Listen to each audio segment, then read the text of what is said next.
prática comum no mundo dos famosos. Fotos de celebridades internacionais nuas jogadas na rede por criminosos e que atiçam a curiosidade de milhares de internautas. No Brasil não é diferente. O delito levou, inclusive, o Congresso Nacional a aprovar uma lei com o nome da vítima. Antes dessa lei era meio difícil punir criminalmente esse tipo de conduta. Agora não, com a lei ficou bem claro. Você invadir o computador de qualquer pessoa e obter qualquer informação, qualquer arquivo, fotos dessa pessoa, só de invadir já é crime.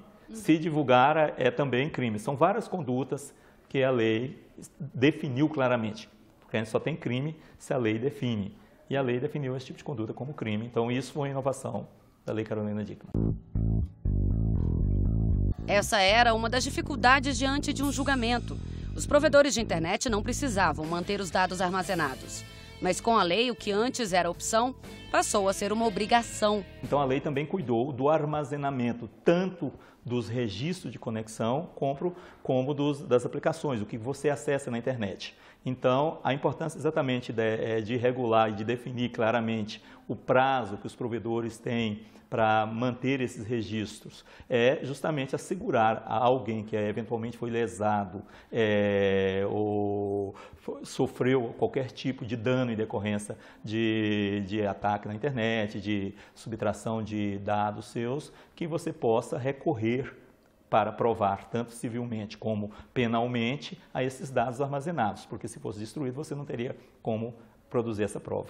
Não significa que os dados ficam circulando por aí aleatoriamente. São sigilosos. Esses dados, o acesso a eles depende de autorização judicial, então a lei deixa bem claro que você pode utilizar esses dados tanto para prova em processo civil, uma indenização por dano moral, quanto também para, no caso do direito penal, quando configurar crime. Lei Carolina Dickmann, Marco Civil da Internet. São recentes. A primeira é de 2012, a segunda, do ano passado. A Lei Carolina Dickmann leva o nome da atriz que teve fotos pessoais divulgadas na rede.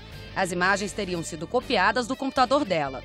Já o Marco Civil regula o uso da internet no país. O Marco Civil da Internet estabelece as relações contratuais.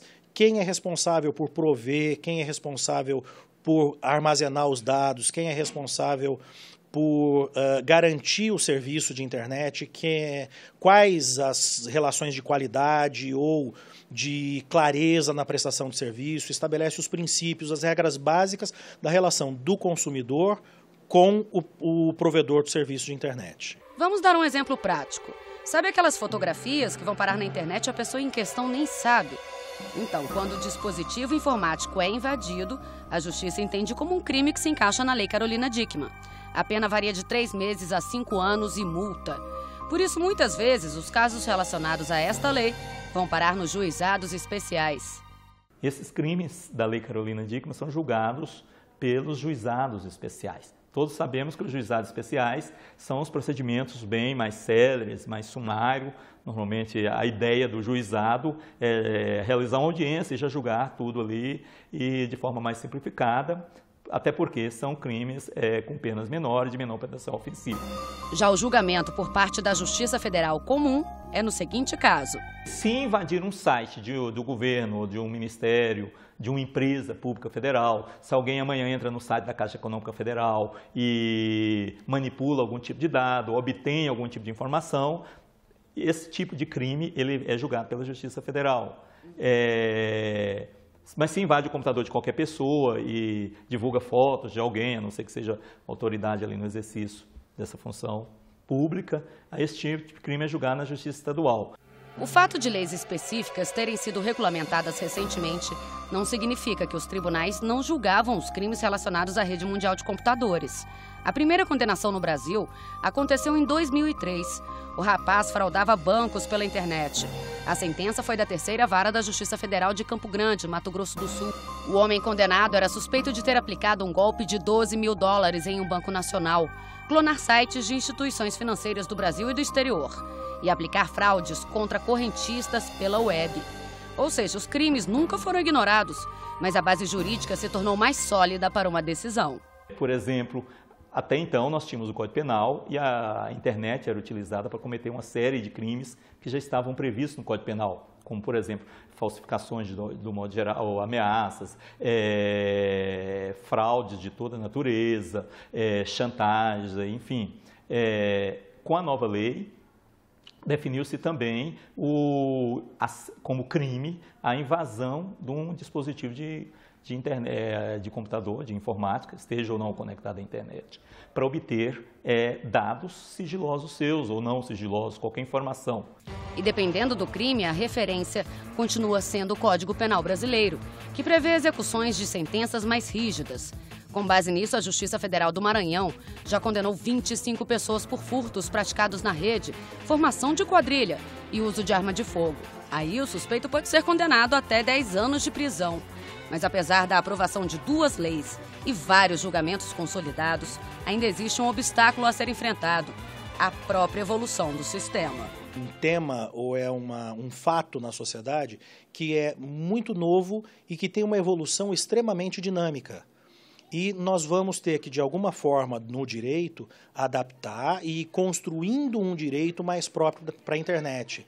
Não dá para a gente simplesmente dizer que essa vai permanecer por muito tempo, porque a própria evolução do sistema de internet é muito rápido. Ele vai ter que passar por alterações, por reformulações, mas pelas necessidades que vão passar a surgir no decorrer do tempo. A diferença é que a velocidade da evolução técnica da internet é muito maior do que a velocidade do processo legislativo e da criação da regulação legal dessa relação. Quem imaginaria que uma nuvem iria guardar nossos dados, como fotos e vídeos, sem limite para tantas informações? Estamos falando da nuvem, que é invisível, mas existe na web. É um sistema de armazenamento de dados pela internet. Acesso a dispositivo. Quando sabemos hoje que nós armazenamos um grande volume de informações no chamado computação nas nuvens. Não está em lugar nenhum no nosso computador. E alguém acessa isso. Talvez tenha uma dificuldade ali de definir isso como crime. Você vê como, às vezes, nem a própria lei, que vai definir condutas como crime, consegue abarcar outras condutas que vão surgindo e que também são tão graves quanto aquilo que se procurou tutelar. Fato é que, com ou sem nuvem, o juiz também sai em busca do que é inovador para entender, ponderar, considerar e julgar de forma justa. Exige do juiz alguns conhecimentos que não estão no seu consumo diário. O conceito de IP, o conceito de provedor, o que é transnacionalidade nesse sentido, se é a conexão via internet ou se é uma conexão baseada num provedor internacional, ou seja, sediado em outro país. Tudo isso chega para o juiz de uma forma inovadora.